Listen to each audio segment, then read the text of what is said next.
Et dit reste entre nous confidentialité. Chacun parle à son tour calmement, avec un temps de parole équilibré. Chacun met de la bonne volonté. Le but est de trouver une solution sans perdant ni gagnant qui convienne à tous. Qu'est-ce qui s'est passé? Alors, j'avais un ballon et Raphaël il est venu, il m'a poussé. Et du coup, après, moi j'étais énervée, du coup je l'ai griffé à l'œil. Et je ne l'ai pas poussé.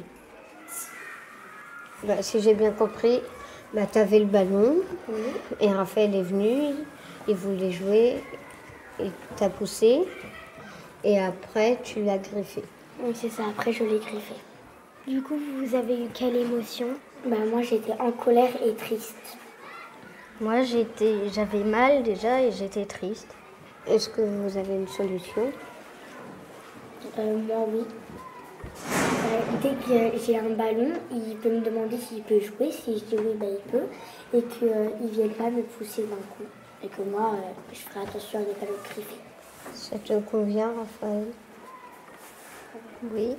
La médiation est finie. Merci.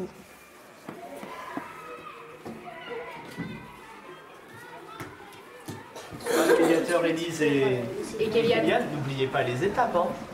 Et si vous avez un doute, on les a au-dessus les étapes. 1, 2, 3, 4, elles sont là.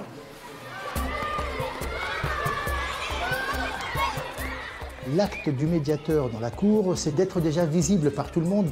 Il y a un planning de roulement pour qu'il y ait toujours 2 médiateurs dans la cour à jouer avec les camarades à toutes les récréations.